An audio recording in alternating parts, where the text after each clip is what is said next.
Olá, tudo bem com vocês? Aqui é o Pastor Paulo Oni, sejam muito bem-vindos a mais um CPD, sua dose diária de leitura e reflexão na Palavra de Deus.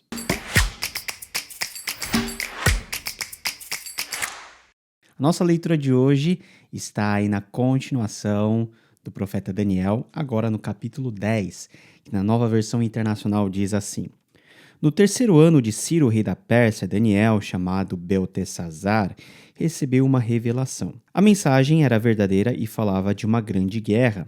Na visão que teve, ele entendeu a mensagem. Naquela ocasião, eu, Daniel, passei por 3 semanas chorando.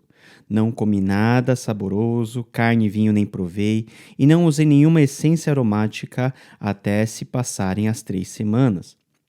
No 24º dia do primeiro mês, estava eu em pé junto à margem de um grande rio, o Tigre. Olhei para cima e diante de mim estava um homem vestido de linho, com um cinto de ouro puríssimo na cintura. Seu corpo era como berilo, e o rosto como relâmpago, os olhos como tochas acesas, os braços e as pernas como reflexo de bronze polido, e a sua voz era como o som de uma multidão. Somente eu, Daniel, tive a visão. Os que me acompanhavam nada viram, mas foram tomados de tanto pavor que fugiram e se esconderam. Assim fiquei sozinho olhando para aquela grande visão, fiquei sem forças, muito pálido e quase desfaleci. Então eu o ouvi falando e, ao ouvi-lo, caí prostrado com o rosto em terra e perdi os sentidos. Em seguida, a mão de alguém tocou em mim e me pôs sobre as minhas mãos e os meus joelhos vacilantes, e ele disse: Daniel, você é muito amado. Preste bem atenção ao que vou lhe falar. Levante-se, pois eu fui enviado a você. Quando ele me disse isso, pus-me em pé, tremendo. E ele prosseguiu: Não tenha medo, Daniel. Desde o primeiro dia em que você decidiu buscar entendimento e humilhar-se diante do seu Deus, suas palavras foram ouvidas e eu vim em resposta a elas. Mas o príncipe do reino da Pérsia me resistiu durante 21 dias. Então Miguel, um dos príncipes supremos, veio em minha ajuda, pois eu fui impedido de continuar ali com os reis da Pérsia. Agora vim explicar-lhe o que acontecerá ao seu povo no futuro, pois a visão se refere a uma época futura. Quando ele me disse isso, prostrei-me com o rosto em terra, sem conseguir falar. Então um ser que parecia homem tocou nos meus lábios, e eu abri a minha boca e comecei a falar. E eu disse àquele que estava em pé diante de mim: Estou angustiado por causa da visão, meu senhor, e quase desfaleço. Como posso eu, teu servo, conversar contigo, meu senhor? Minhas forças se foram e mal posso respirar. O ser que parecia homem tocou em mim outra vez e me deu forças. Ele disse: Não tenha medo, você que é muito amado. Que a paz seja com você. Seja forte, seja forte. Ditas essas palavras, senti-me fortalecido e disse: Fala, meu senhor, visto que me deste forças. Então ele me disse: Você sabe por que vim? Tenho que voltar para lutar contra o príncipe da Pérsia, e logo que eu for, chegará o príncipe da Grécia. Mas antes lhe revelarei o que está escrito no livro da verdade. E nessa luta ninguém me ajuda contra ele, senão Miguel, o príncipe de vocês. Oração. Oração é um exercício espiritual. É um exercício onde nós nos comunicamos com o Deus que é também Espírito. Nesse relacionamento, nós somos nutridos, nós somos fortalecidos como filhos de Deus. Nós temos a nossa vida exposta diante de Deus e Deus também, Ele responde com a sua graça, nos indicando o caminho para o qual nós devemos seguir, nos dando rumo na vida. Aqui, nesse capítulo, nós vemos várias lições a respeito da oração. Daniel era um homem de oração.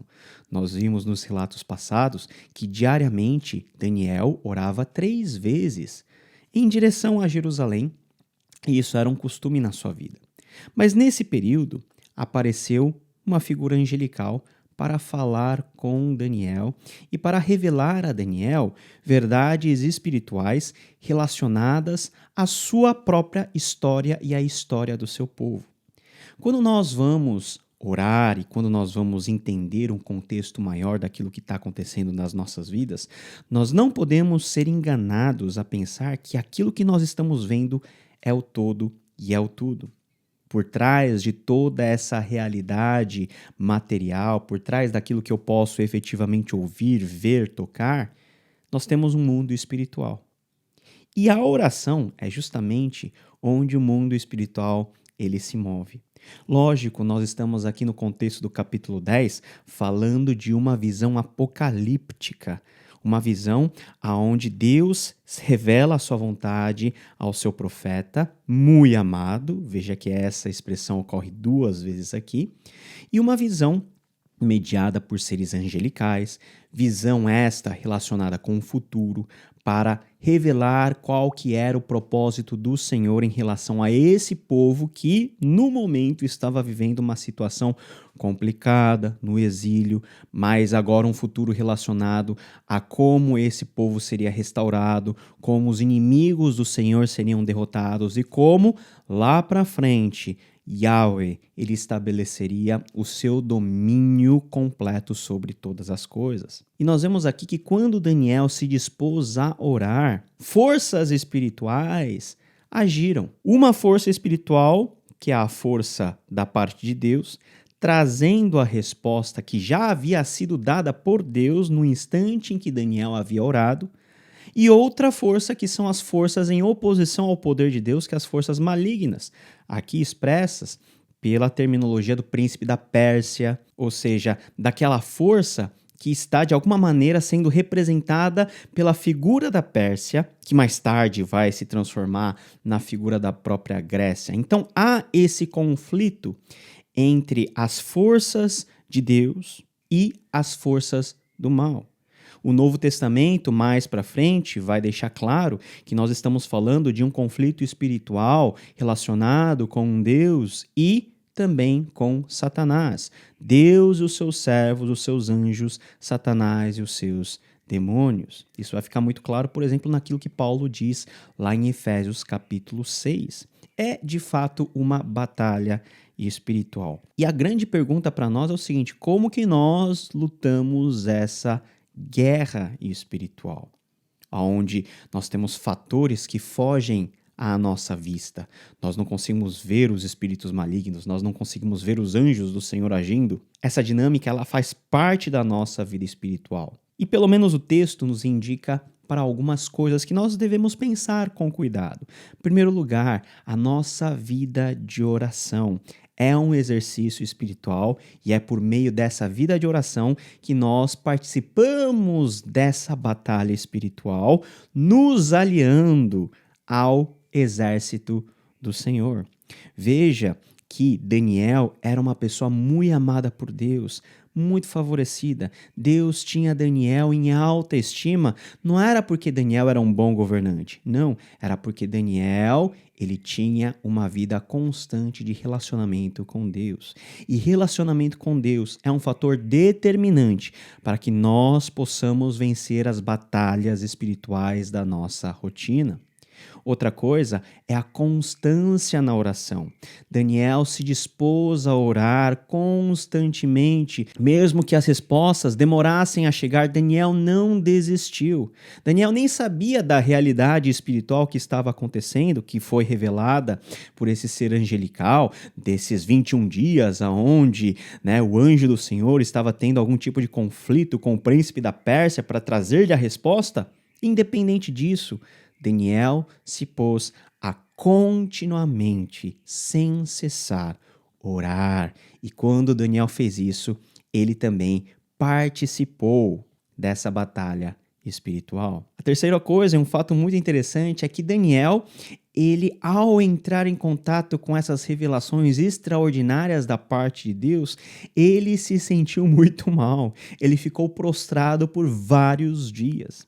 Isso tem a ver com a dimensão e o tamanho daquilo que é a realidade espiritual em comparação à realidade física que nós estamos em contato todos os dias. O mundo espiritual, o mundo da dimensão espiritual, da dimensão de Deus, da dimensão desse conflito de forças entre as forças de Deus contra as forças do mal e do maligno, tem proporções que nós muitas vezes não conseguimos entender. E muitas vezes, ou nós caímos no extremo de relativizar, ou de supravalorizar. Ou, muitas vezes, a batalha espiritual nossa é simplesmente ignorada. Muitas vezes nós simplesmente ignoramos que existem forças espirituais que de alguma maneira afetam o nosso cotidiano. Outras vezes, nós sobrevalorizamos e achamos que tudo na nossa vida, todo mal, tem algo relacionado com o diabo e com alguma coisa que espiritualmente acontece de forma muito sobrevalorizada. Nós precisamos ter um equilíbrio, e o equilíbrio passa pela humildade. Em nós reconhecermos que nós, dentro da nossa rotina espiritual, dentro da nossa vida cristã, estamos em contato com realidades espirituais, estamos em contato com poderes que nós não conseguimos mensurar porque nós somos limitados e carnais, mas ao mesmo tempo, humildes no sentido de confiar que Deus tem todo o poder. Satanás tem algum, mas Deus tem todo o poder e ele há de guardar-nos. Deus estava revelando a Daniel algo que aconteceria com a vida do povo de Deus, com a dinâmica dos adversários do povo de Deus, e isso vai ser revelado a partir do capítulo 11, mas antes de chegar nesse ponto, Deus, ele mostra para Daniel que Daniel era uma pessoa amada, amada porque Daniel tinha um constante relacionamento com o seu Deus. E essa é a chave para que nós possamos ter triunfo espiritual, vencermos o poder das trevas e em Cristo termos a verdadeira vitória. Nós estamos no meio de uma guerra espiritual. Nós temos um lado definido, que é o time de Deus. E esse time sempre é vitorioso. Mas a forma de nós participarmos dessa vitória em Cristo Jesus é sempre estarmos com Ele. E estar com Ele significa termos comunhão diária com Ele, por meio da oração, em humildade, sabendo que Deus, com o seu poder, Ele nos guardará e Deus, em sua soberania, Ele nos fará saber as respostas que Ele tem para os questionamentos que nós levantamos. Deus te abençoe e nos vemos no próximo capítulo, querendo Ele. Tchau, tchau.